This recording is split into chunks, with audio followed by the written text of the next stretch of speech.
Pavia versus Pribula. Let's talk about that matchup and more on Locked On Mizzou.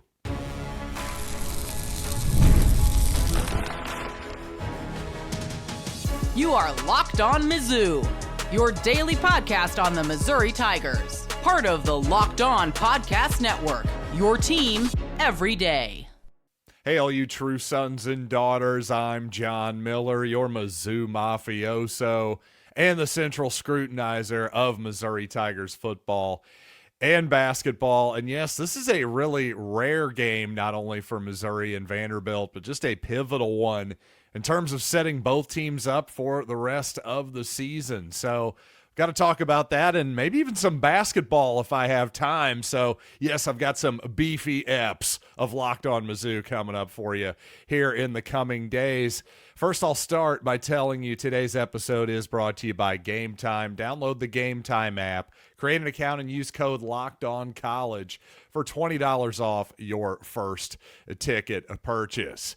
And I'll tell you, on paper, obviously, Diego Pavia against Beau Pribula, the quarterback position alone, well, that should be a serious advantage for Vanderbilt. But I'll tell you this, the truth is, Beau Pribula is actually pretty clearly the more physically gifted quarterback, in my opinion. So what does make Pavia so good? What does he have?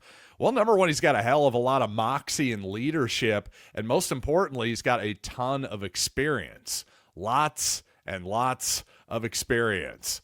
Tons of passes thrown in his career, not only here at Vanderbilt, but at New Mexico State as well. You may even remember Pavia played against Missouri at New Mexico State all the way back in 2022. But it's quite clear that while Pavia and Vanderbilt was one of the feel-good stories in the country last season, well, ultimately it was still a 7-6 campaign. This Commodore ball club, is clearly quite a bit better than that, and clearly this is Pavia's best season he's had so far. Also, as I said, with his best Vanderbilt team. This is probably the best Vanderbilt team since at least the James Franklin era, about 10 to a dozen years ago or so.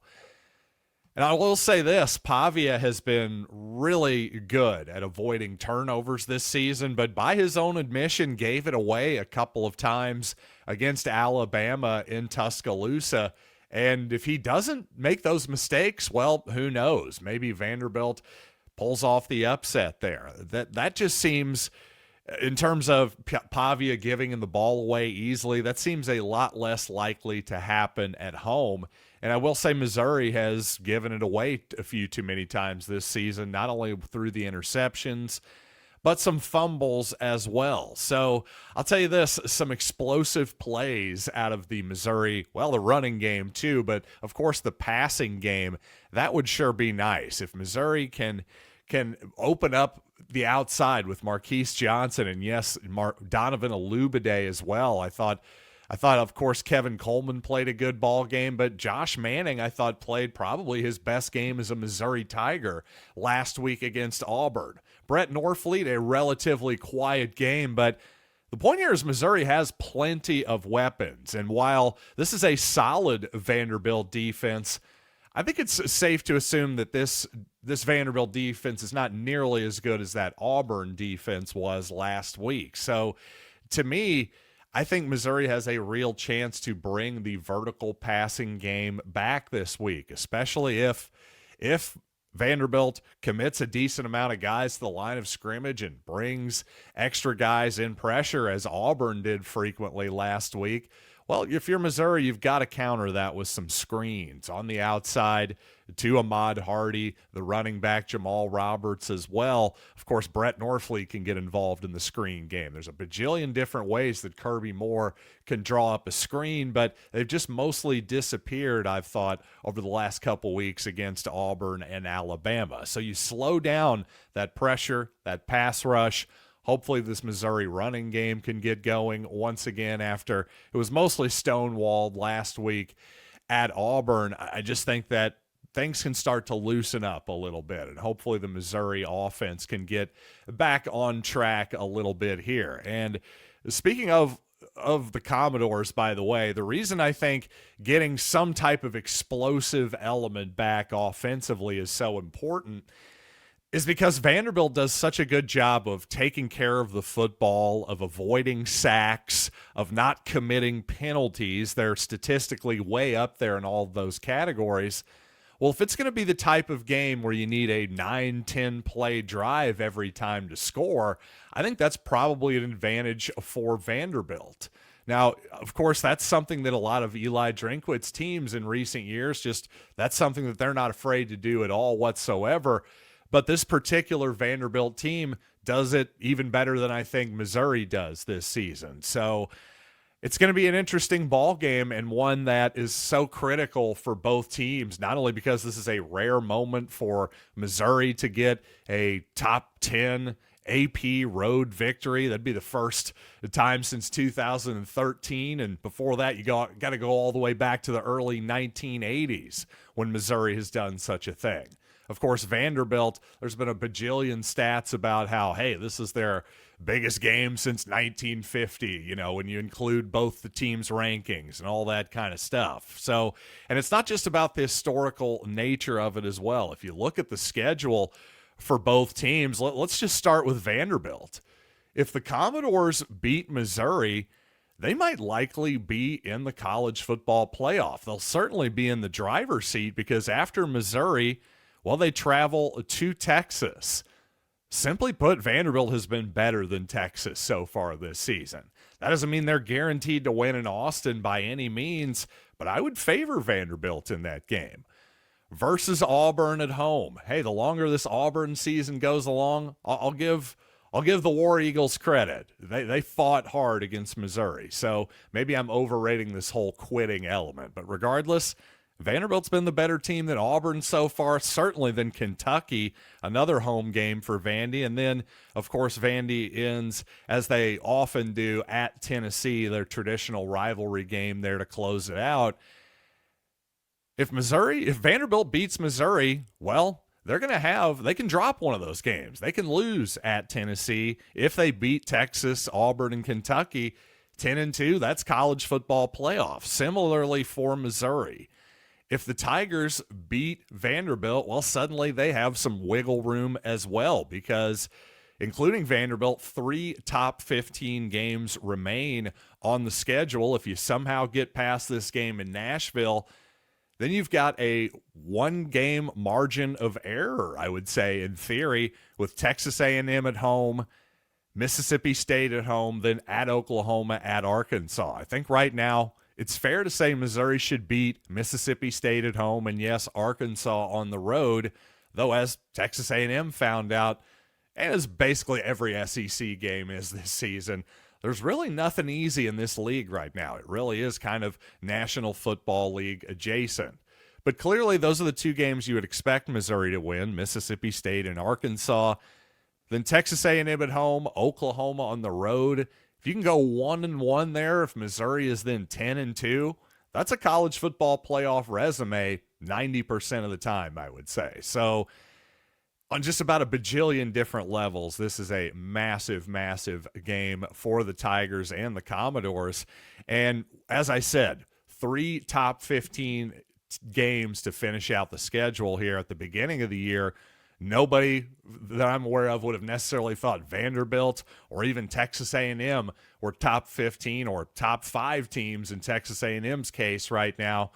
But here we are. So all of that talk about Missouri's weak schedule, as I said off season, it was all kind of for naught, especially when you consider that Ohio State, Indiana, Miami, by the way, who just obviously dropped one to Louisville, but those were the top 3 teams in the country a couple weeks ago. None of them have a ranked opponent remaining on their schedule. It's pretty incredible, really. I mean, Miami's run here, they'll probably end up with 1 loss on the season, and I'm not even sure that they're going to have a very impressive win outside of, excuse me, I thought I had Miami's schedule brought up here, but regardless, not all of these. If Miami makes it in at 11-1 over a 10-2 SEC team, for example, I'm just not going to be down with that particular scenario. I'll just say that. So again, the point here is all that talk of Missouri's schedule, it's 10 wins or bust, as I said all off season. And while I have tons of respect for Diego Pavia, I do not believe that he's going to be the best quarterback that Missouri has even faced so far this season. I think that's Alabama's Ty Simpson. And I'll explain why I think that's relevant here in just a second. But first, though, let's talk about Monarch, because let's be honest, most of us, well, we're a little financially illiterate, not only when it comes to, well, the dictionary, but our own financial investments between 401ks, savings accounts, investments. It is easy to lose track. So that's why I started using Monarch, an all-in-one personal finance tool that brings your entire financial life together in a clean, easy-to-use interface. And it really does just help you keep track of everything. And by everything, I mean everything, including subscriptions. If you have multiple emails, credit cards like I do, maybe you share some subscriptions, don't tell anybody, outside of the house with others, stuff can get a little muddled and confusing. And the last thing you want to do is have redundant subscriptions. That's just like throwing money down the toilet. So don't let a financial opportunity slip through the cracks. Use code LOCKEDONCollege at monarch.com for 50% off your first year. That's monarch.com. Code LOCKEDONCollege for half off your first year. And the NFL season is here, so that means it's time to get in on the action with FanDuel. And they have an offer you don't want to miss. New customers can bet just $5 and get $300 in bonus bets if you win. And I love FanDuel because, well, just the amount of variety of ways you can bet. Individual parlays, team parlays. If you want to bet the Chiefs to win the division, as well, that was my advice this offseason, or you can take them to win the conference, win the Super Bowl, win so many games.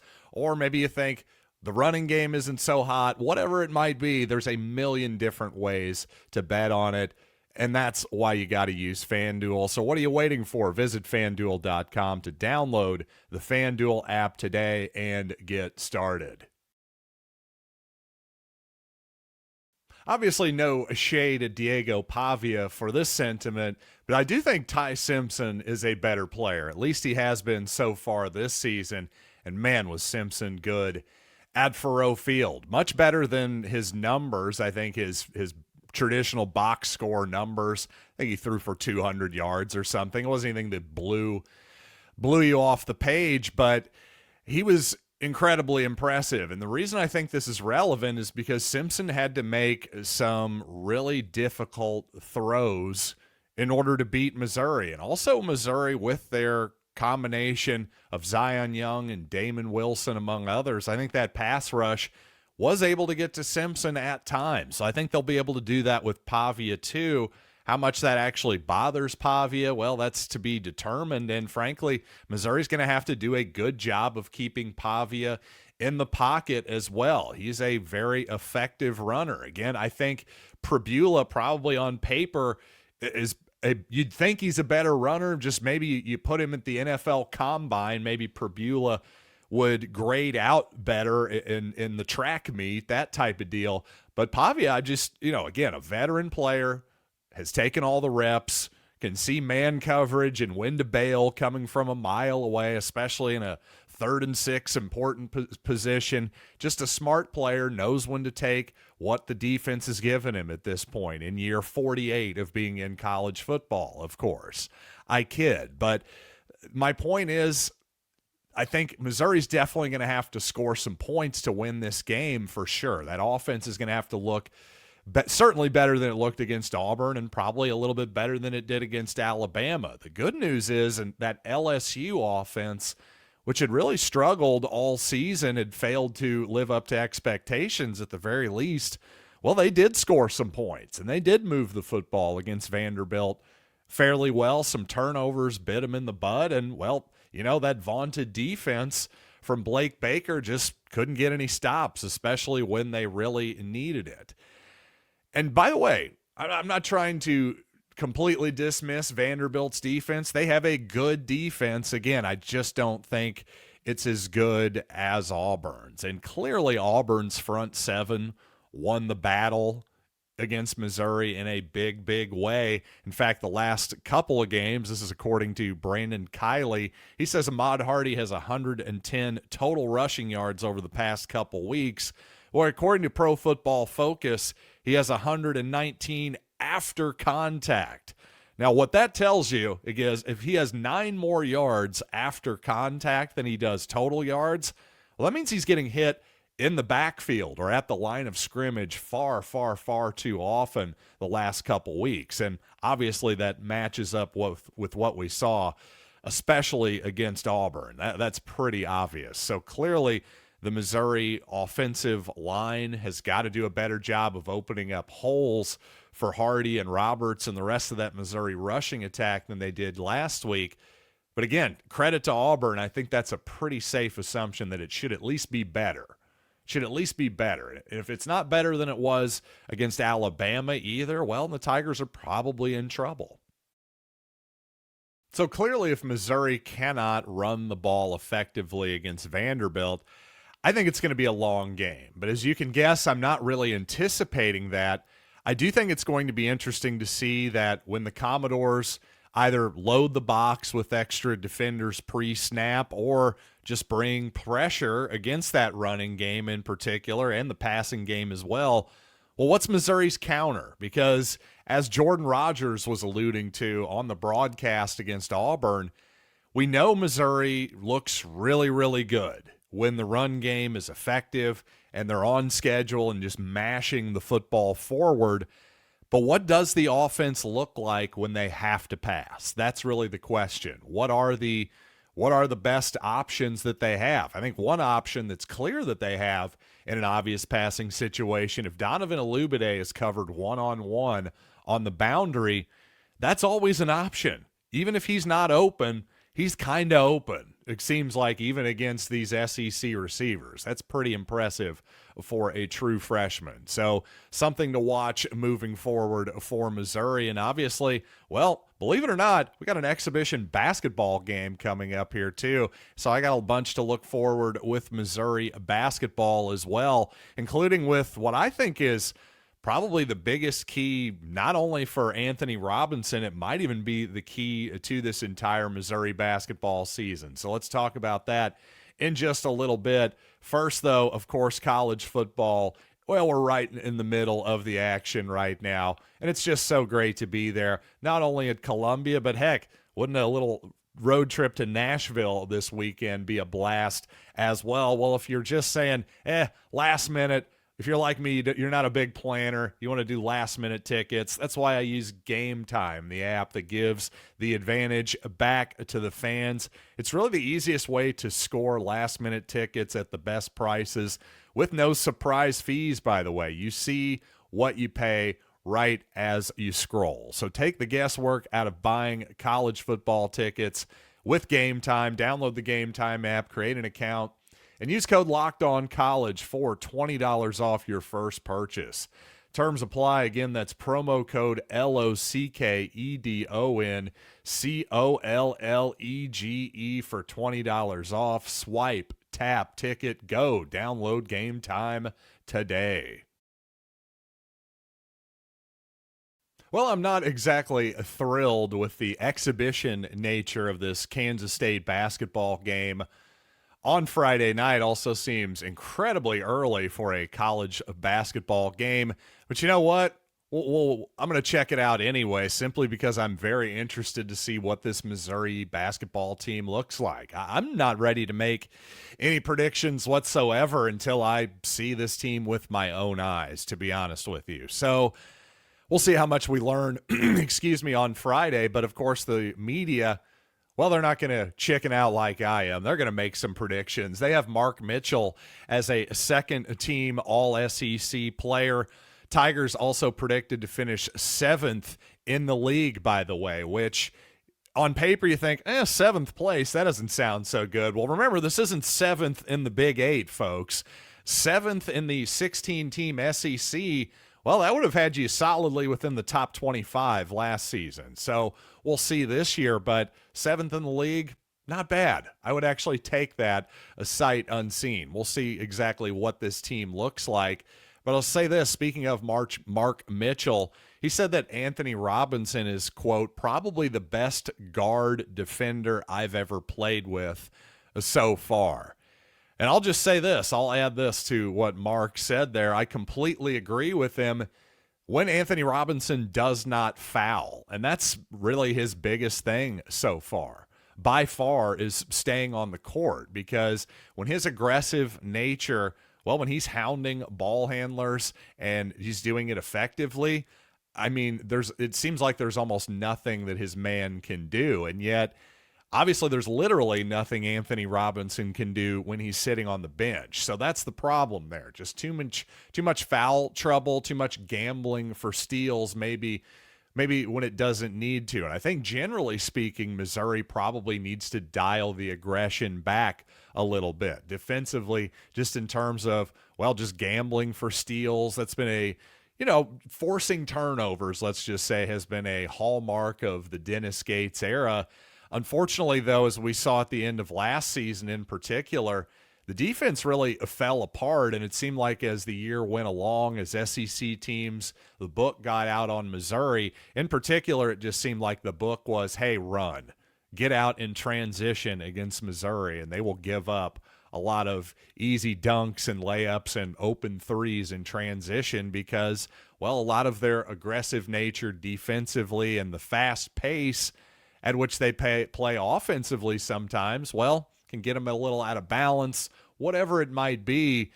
There are maybe some of their bigger wing players were like, Trent Pierce, Jacob Cruz, bigger guys who aren't the most fleet of foot. That could cost you in the transition game too. So I just think it's going to be interesting to see what this team looks like. And the bottom line here is that, once again, while I'm confident that Dennis Gates will be able to put together a good offense, what is this team going to look like defensively? Because that was the big improvement really last season in the big picture until it wasn't. Like the last 4 weeks or so, let's say, maybe even longer than that, Missouri went from a pretty good defensive team to an absolute sieve.